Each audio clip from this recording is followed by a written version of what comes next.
The oak-paneled double doors of the Maritime Officers Dining Hall in the coastal city of Bellevue snapped shut with a heavy, metallic click, locking 68 high society guests inside a pressure cooker of iced champagne, silver cutlery, and toxic lies. No one invited her opinion, my elder sister Victoria snapped, her voice slicing through the delicate hum of classical strings like a razor blade.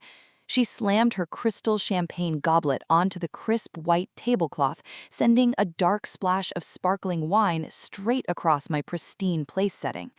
Look at her sitting there, wearing that battered stainless steel compass ring like it's a war medal, while my husband, Nathan, spent 5 years rebuilding our family's naval shipping line after Maya slunk home in shame from a disgraced court-martial. 68 pairs of eyes, harbor commissioners, naval defense contractors, local politicians, and my distant relatives instantly locked onto me. The soft murmur of judgment rustled through the hall like a dry autumn wind. I did not flinch. My spine remained perfectly rigid, trained by years of tactical discipline, even as my right thumb instinctively traced the notched steel bezel of the compass ring on my left hand, a faint, jagged groove left by a flying piece of hull shrapnel off a night ambush off the coast of Sector 9. If you believe that true authority is forged through sacrifice in the quiet dark rather than shouted from the head of a banquet table, take 3 seconds right now to hit that subscribe button.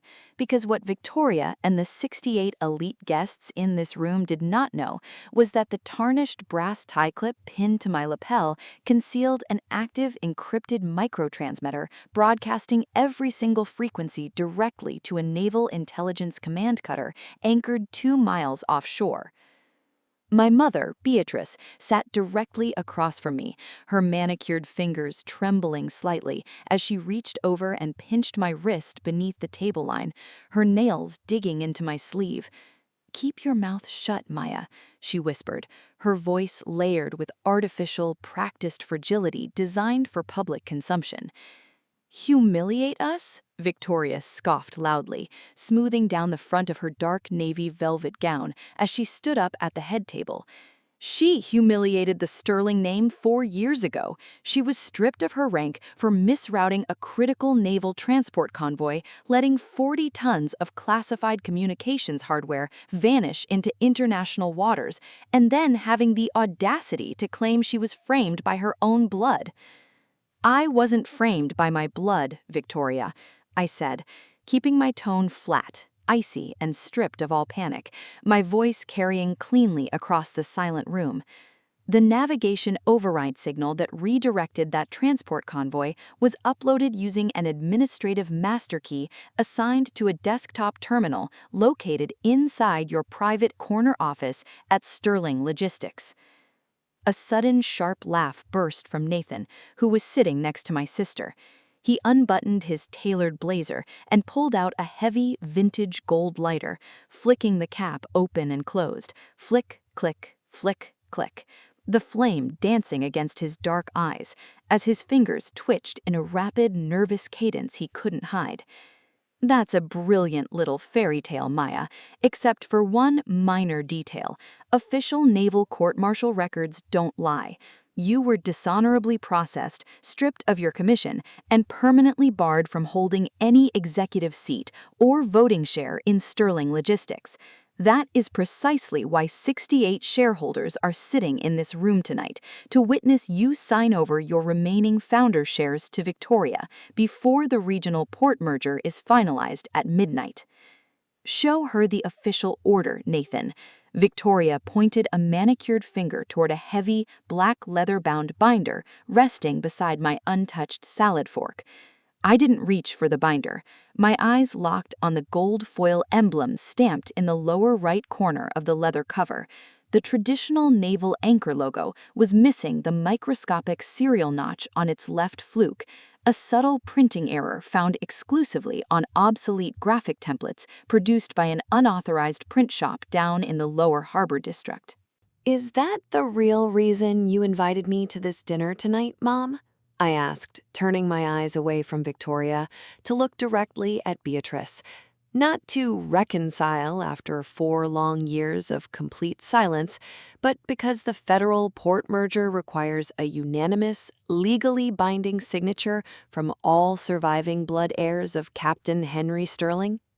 Beatrice averted her gaze, her knuckles turning chalk white as she clutched her lace napkin into a tight ball. It is for the survival of the company, Maya. You cannot manage an international shipping line from the shadow of a criminal record. Let Nathan and Victoria fix the disaster you created in Sector 9. She didn't create any disaster, Beatrice.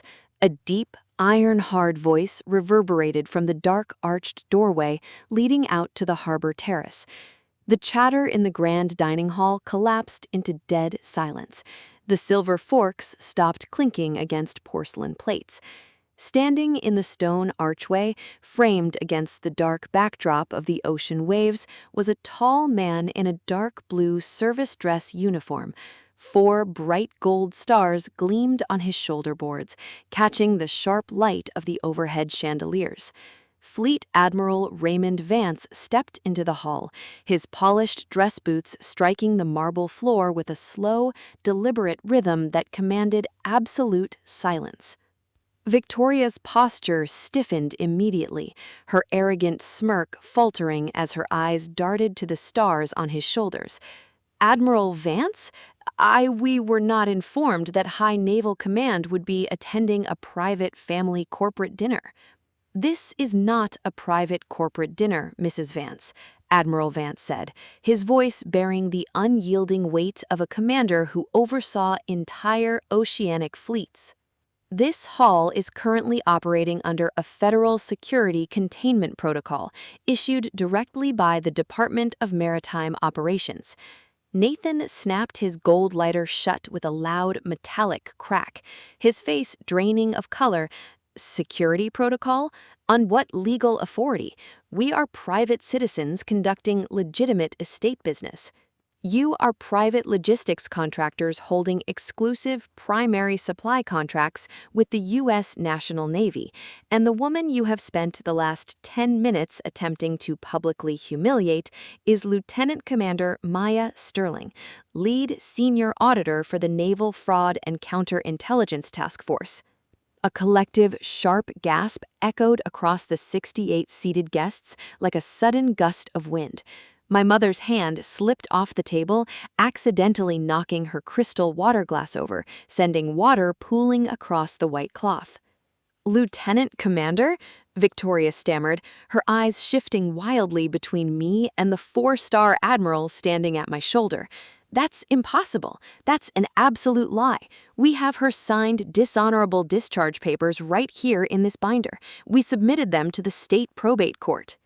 "You submitted a fraudulent document manufactured on an unencrypted computer terminal inside your own harbor office," Admiral Vance stated coldly, reaching into his uniform coat to pull out a sleek silver flash drive, placing it heavily onto the table beside my plate. Lieutenant Commander Sterling was never court-martialed. Her public removal 4 years ago was a classified, high-level operational cover executed to track the systematic theft and black market sale of military-grade naval communications hardware.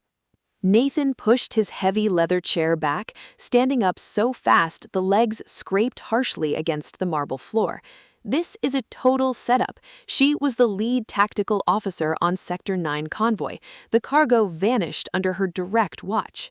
"The cargo didn't vanish, Nathan," I said, standing up slowly, smoothing the front of my jacket and looking him straight in the eyes. "It was redirected to a private commercial freighter bound for a commercial storage depot in Rotterdam, a depot operated by a shadow shell company named Crestline Shipping. And do you know whose digital clearance codes were used to override the naval security gates?" Nathan's jaw worked silently, sweat beginning to bead along his hairline despite the cool marine air blowing through the open terrace doors. "It wasn't my clearance code, Nathan," I continued, unpinning the brass tie clip from my collar and placing it on the table right next to the silver flash drive. It was the master administrative bypass code embedded in the internal chip of that gold lighter in your hand, the exact lighter my father gave you on the day you married my sister. The entire room fell into a terrifying, suffocating quiet. Every eye in the dining hall pivoted from my face to the shiny gold lighter tightly held in Nathan's trembling fingers. You tracked the lighter?" Victoria whispered, her voice cracking as she turned her head slowly to look at her husband, her face reflecting a chaotic mixture of confusion and horror. He lied to you, Victoria, I said, feeling a sudden, sharp ache of pity for my sister, despite everything she had done to me. Just like he lied to Mom, and just like he lied to the entire board of directors. He didn't save Sterling Logistics 4 years ago. He intentionally engineered the hijack of that naval transport to cover up a $35 million embezzlement gap in the company's foreign accounts. "That is a complete lie," Nathan shouted, his voice cracking into panic as he gestured wildly toward the harbor commissioners sitting at table 2. "She is fabricating evidence. She is using her military credentials to launch a hostile takeover and sabotage our port merger deal." "Then why did your mobile banking application execute an automated $2 million wire transfer to a bank in Zurich 3 minutes ago, Nathan?"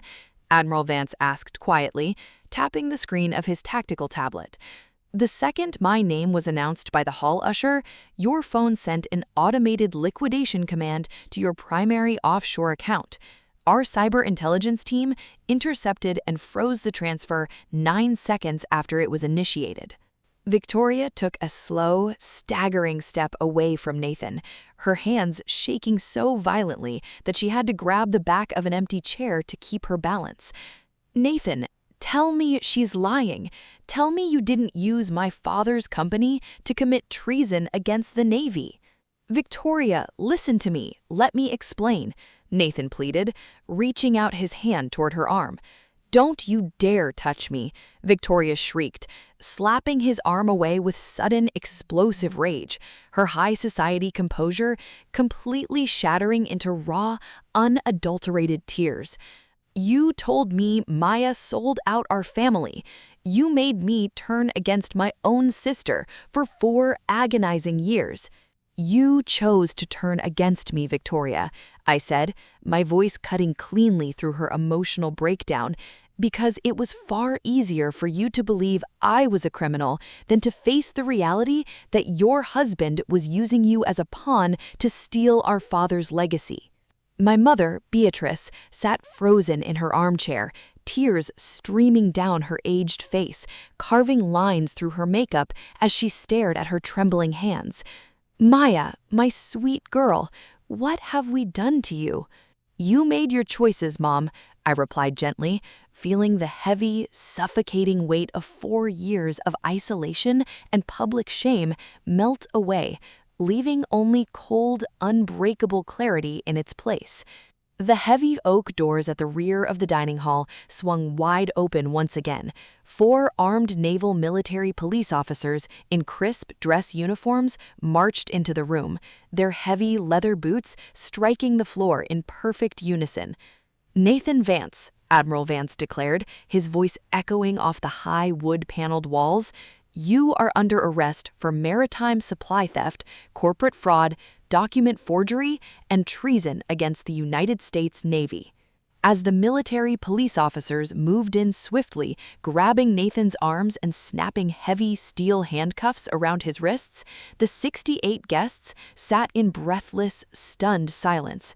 Nathan didn't say another word.